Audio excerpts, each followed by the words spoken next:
a funny story. I woke up at 3:20 this morning, just thinking about all the stuff I had to do this weekend. And I was thinking, what? Go back to sleep? Nope. Didn't happen. So I decided to come down here and video. But I haven't videoed in a while. So my computer was needed to be updated. My software on my calculator didn't work. Oh my gosh. And now my coffee's cold. So y'all better appreciate this. Now, do me a favor, all of you children that haven't done this yet. I keep meaning to talk to you about that. I want you to hit that subscribe button on the bottom there at the video, at the bottom of this there video. Right? That helps out Mr. Krause, otherwise known as Mr. Answer Key. Oh, it's going to be a delirious video, kids. I've been up for an hour, and now it's 4:40. You guys won't even get up for like 5 hours. I'll already be taking my second nap by then. God, I'm old.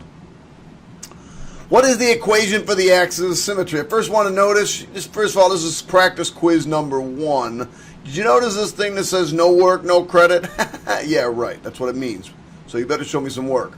So, axis of symmetry, the equation for the axis of symmetry is x equals negative b over 2a, which is equal to, negate this, we get 6 over 2 times a, negative 2.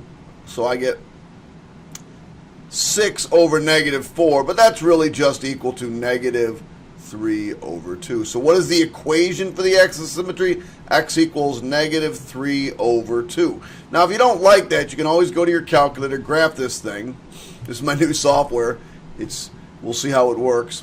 Negative 2x squared minus 6x. Actually, had to buy it. There's another $100-something down the drain. Plus 8 equals. There it is. Now, if I want to see what this axis of symmetry is, I can just go menu, analyze graph, maximum, click, click. This will help out for later. Negative 1.5. You should know negative 3 halves is the same as negative 1.5. It says what are the coordinates of the vertex? Well, I already know the answer to that. But I should show work, right? So I need to find f of negative 3 over 2. So that's equal to negative 2 times negative 3 over 2 squared minus 6 times negative 3 over 2 plus 8. So just because I don't like always to use my calculator, let's do some brain work here. This is negative 2. Now, negative 3 over 2 squared, that'd be 9 over 4 minus, let's see, that's actually going to be a plus 9 plus 8. So that's 17. I just got to figure out what this mess is. Now, that's really negative 18 over 4. That there is negative 4.5, so it's going to be 17 minus 4.5, which I believe is going to be something like 12.5. Let's see if I'm right. Oh, look at that! I'm right.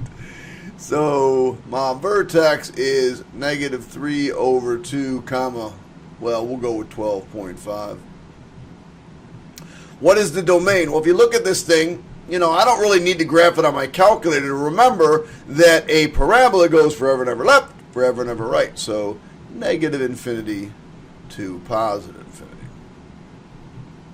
What is the range? Well, the range is, well, how far down it goes? It goes forever and ever and ever down, and it goes all the way up to, what's the maximum point?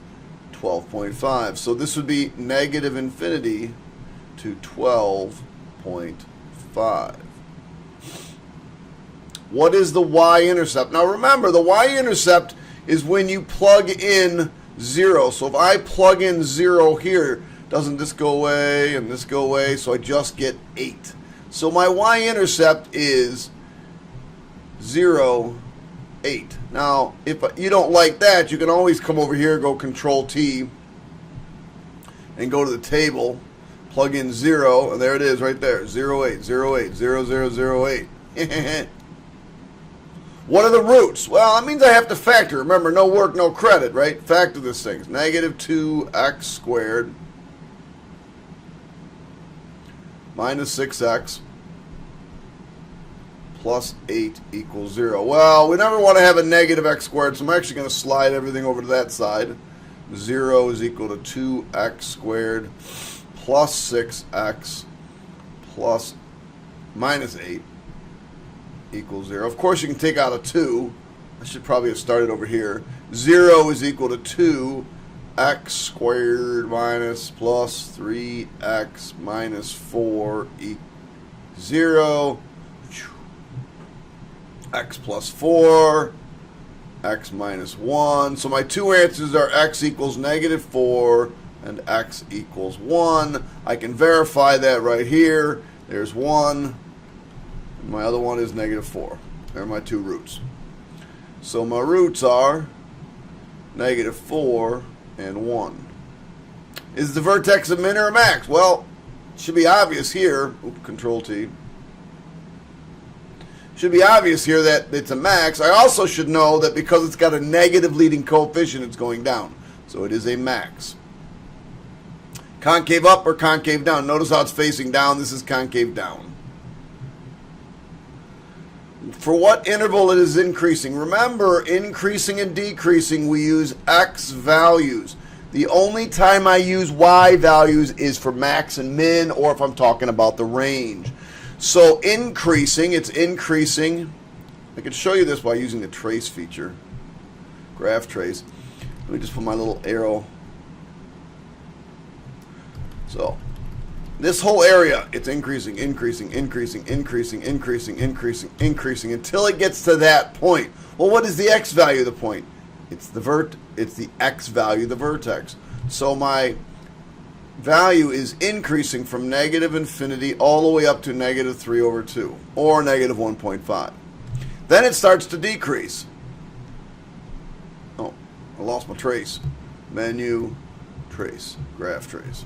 Now, as it goes this way, after 1.5 or negative 1.5, it starts to decrease. So from negative 3 over 2 to infinity, it is decreasing. Alright, we're going to get this bad boy in vertex form. Now remember, when we do this in vertex form, what we're going to do is we're going to put a box on this side, and we're going to put a box on this side, otherwise known as completing the square. Alright, so f of x plus square equals x squared minus 10x plus square plus 15. Now remember, whatever half of this is squared goes in that box. So half of that is negative 5.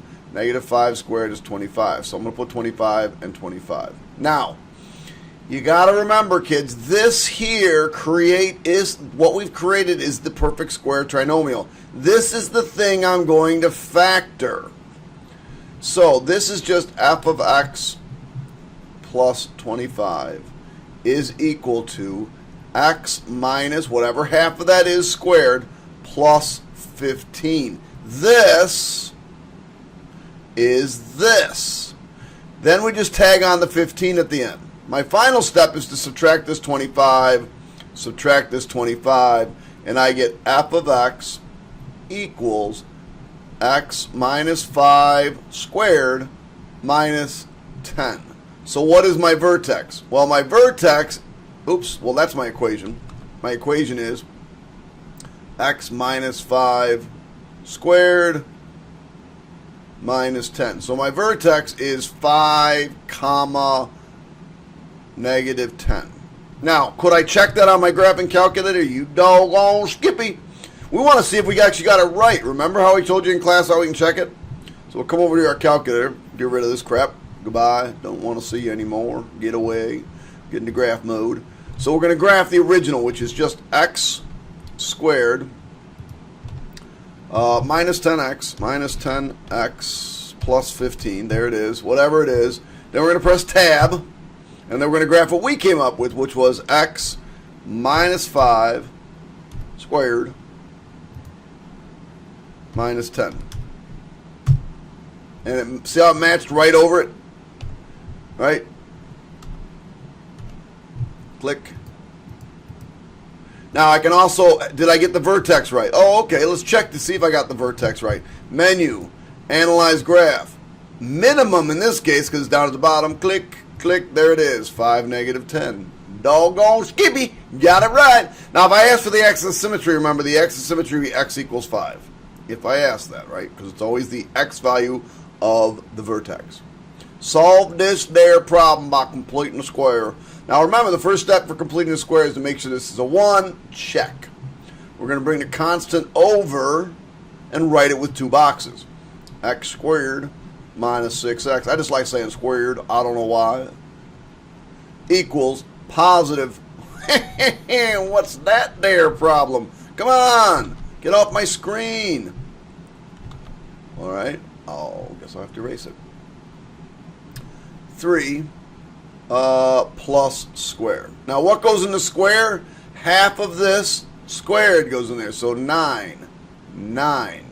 So I end up with x minus whatever half of this is, 3 squared equals 12.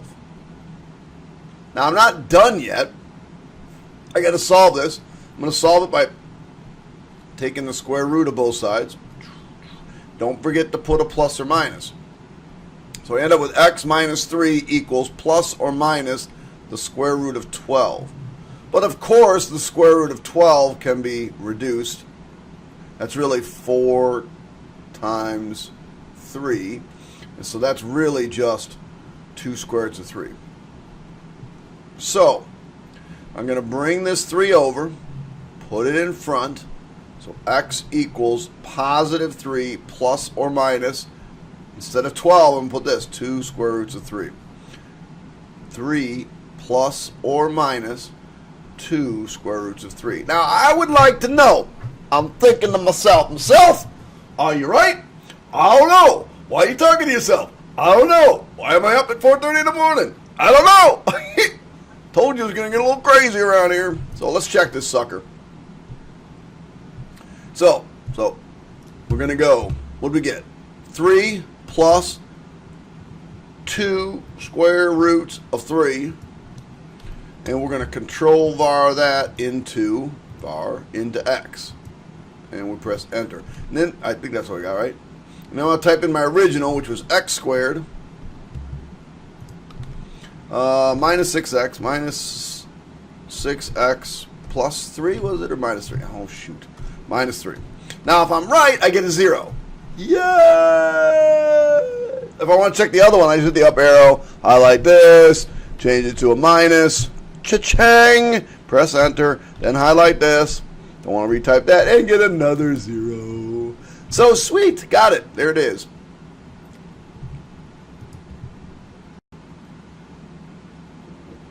A little more coffee. I'm going to be drinking coffee all day. All right, kids, here we go. Now, this is going to be a circle because I have an x squared and a y squared. So I'm going to put the x squareds together. I'm going to put the x's together with a box. So x squared plus 2x plus box. Now I'm going to put the y's together. Plus y squared minus 10y plus box equals, now the 10 or the negative 10 is going to come over here, but it becomes positive 10.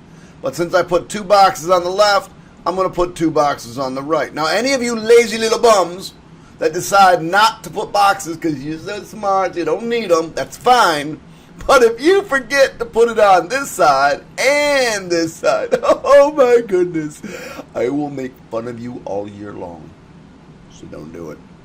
All right, half of this squared is, half of 2 is 1, 1 squared is 1, 1 and 1. Half of negative 10 is negative 5, negative 5 squared is 25. 25. So on this side, I'm going to get x, half is 1 squared, plus, lots of kids are going to forget the plus, y minus 5 squared. And if I add all this up, it comes nicely equal to 36. So my equation is x plus 1 squared plus y minus 5 squared equals 36. So that's my equation. My center is sitting right here. Remember, opposite sign negative 1, opposite sign positive 5. Remember, this is equal to radius squared. So that means my radius is equal to 6. So remember, center goes here, radius squared goes here. Let me write that down. Radius goes there. Actually, it's the radius squared. I wonder why I overemphasize that. Write the equation of a circle with the center there and the diameter of 10. So, here's what most kids will do.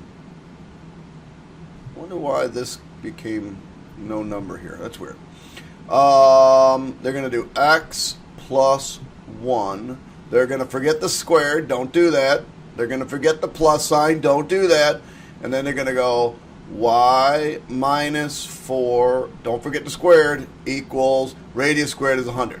Yay! And then I'm going to say, no! Did you read? I want, this is equal to the radius squared. I didn't give you the radius. I gave you the diameter. So the radius is actually equal to 5. Therefore, over here goes 25. And then that would be your answer. Tricked ya, tricked ya, tricked ya. All right, what's my center? Well, my center is going to be 0, positive 3, 0, 3. My radius is going to be equal to 4. So up 4, 1, 2, 3, 4. Right 4, 1, 2, 3, 4. Down 4. And left 4. And then you do your very best not to make this look like a square.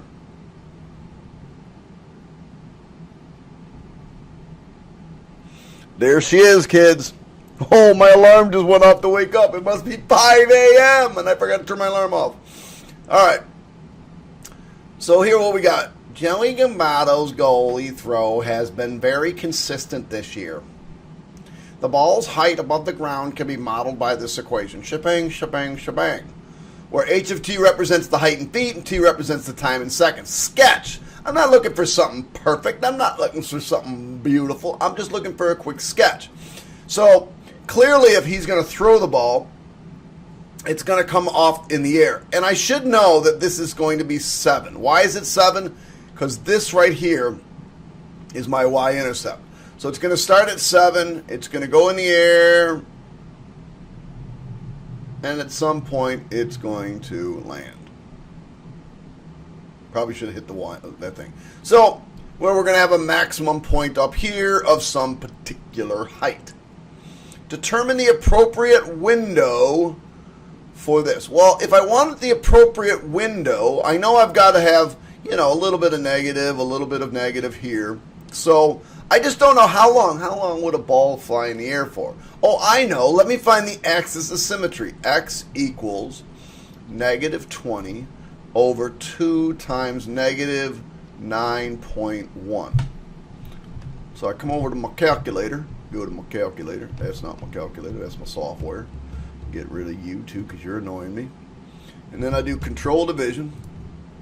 And I do 20 divided by 2 times 9.1. Now, I didn't put the negatives in because there's 2 negatives. They're just going to make positive anyway. And I knew it was going to be positive because it's time. 1.1 seconds. So, this is approximately, gosh, go away, 1.1 seconds. Approximately. So, if I wanted the appropriate window, if this is 1.1 seconds, wouldn't this be about 2.2? So if I'm making an appropriate window, I'm probably going to start at negative a half or negative 1. I'm going to go to a maximum of 3. I'm going to go to a minimum of, well, I don't know what my height's going to be. So maybe what I need to do then is figure out what that is. Now, the easiest way to do this is to come over to your calculator and graph this baby. And no, I've got too much crap going on. And let's go negative 9.1 x squared plus 20x plus 7. And Yeah, I totally forgot something. Tab, forgot the X. Tab.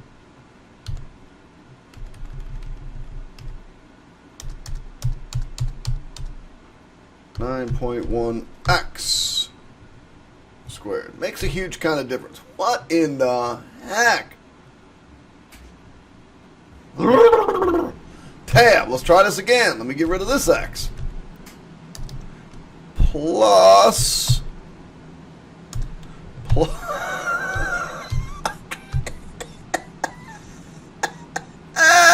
needs sleep? There we go. My goodness.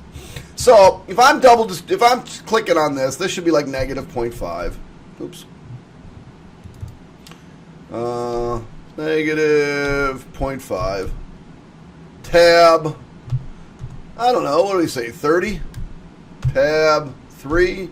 Tab negative 3. Oh, you know what? I put 0.5 instead of negative 0.5. I don't know how the negative got away there. All right, there we go. So that makes sense, right? Negative 0.5. I said 30, right? 30 maybe a little bit high, but that's okay. So my y max should be somewhere around 30. So I'll make this negative 3 and 30. So remember the table, right? Remember when I want to look at the table, I'm going to go, first of all, I got to go into Control T mode. But these are not useful points. It doesn't give me enough useful points. I only get 3 points to graph, right? So do you remember? We go into Menu, Table Settings, and I said, okay, I'm going to start this at 0, but if I'm only going for 2 seconds, maybe I should make this 0.2. Remember I said divide by 10? And now I get some nice points. So 0 and 0.2. If you said 0.1, that's fine too. All right, I'm going to pause and I'll come back for the bonus. Alrighty then, let's get this going. All right, first thing I'm going to do is pick a point. I'm going to get my pen working. Point, and I'm going to call my point XY. Now remember, your first distance that you're going to create is the distance between your point, XY, and the directrix. And you got to remember, that's just subtract the y's. So D equals y minus 2. All right, there's my first distance. My second distance is between the point, XY, and the focus. The focus, which is 2, 4. And that one I got to use the distance formula for. So I'm going to go distance is equal to, now I'm going, somebody needs to go to sleep. X minus 2 squared plus y minus 4 squared. Now, there's my second distance. Now, the locus, the definition of a parabola using a locus definition says that any point that's on the parabola, the distance from the point to the focus and the point to the directrix, these two distances have to be equal. So we're going to set them babies equal to each other. Y equals, what did I just do that for? Y minus 2 equals x minus 2 squared plus y minus 4 squared. All right, let me bust out this. We're going to square both sides. So I'm going to skip all the fancy work. On this side, I'm going to get y squared minus 4y plus 4. Remember, double it, square it. Equals x squared minus 4x plus 4. Remember, double it, square it. Plus y squared minus 8y plus 16. One more time. Double it, square it. Now, if you do this correctly, these go away. And now I am going to bring this 8y over by subtracting it, by adding it over. So I'm going to add 8y. And I'm going to move this 4 over by subtracting 4. So I get 4y equals x squared minus 4x. Now I got to put all this crap together. Oh, this 4 actually cancels with this 4. So I just get plus 16. Divide by 4, divide by 4, divide by 4, divide by 4, and I get y equals, oops, 4. I actually forgot to show the division. 1/4 x squared minus x plus 4. Shabamarinsky! There she is, kids. Hit the subscribe button. Hit the like button. Hopefully you're studying hard. There's one more quiz. I'm going to do it in a few minutes. All right. I'm going to go get some fresh coffee, though, first, because I need some. Goodbye.